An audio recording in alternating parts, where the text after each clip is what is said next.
Do you know what fear really is?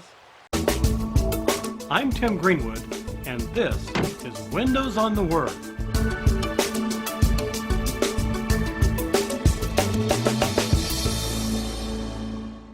Fear is the reciprocal, the inverse, the opposite of good faith. I hold in my hand here a single coin with heads on one side and tails on the other. Now, if I flip this coin and call it, it's either going to be heads, which it is, or tails.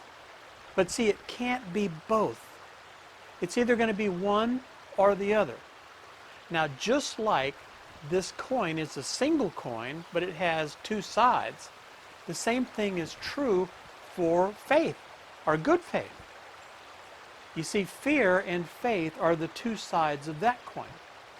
You see, Satan takes those things that God creates for good, things like love and forgiveness and good faith, and then he twists them upside down for evil.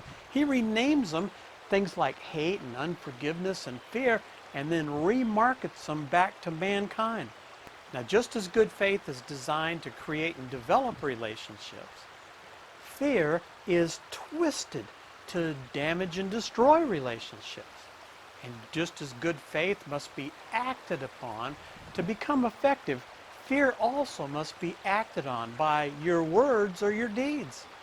Now, the fear of loss or lack will produce distrust and bad faith, and will subsequently produce a breach of contract. Fear, doubt, and unbelief are those progressive steps towards that breach of contract.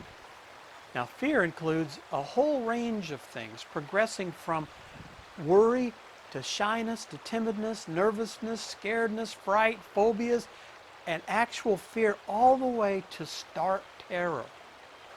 Now, one of Satan's tools is to sow these seeds of fear. And should you refuse to accept some level of that fear, he'll happily negotiate any level of that fear that you are willing to accept. But understand this, once you open negotiations, he'll feel free to regularly renegotiate the terms of your acceptance.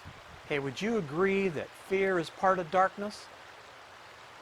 Then is it okay with God, do you think, for just to have a little bit of darkness in your life? Of course not. Now, people all over the world are going to psychologists and psychiatrists in order to get rid and get that darkness out of their life.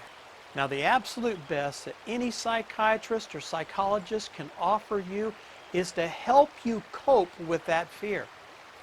But you see, God doesn't want you to cope with that fear. He wants you to conquer that fear.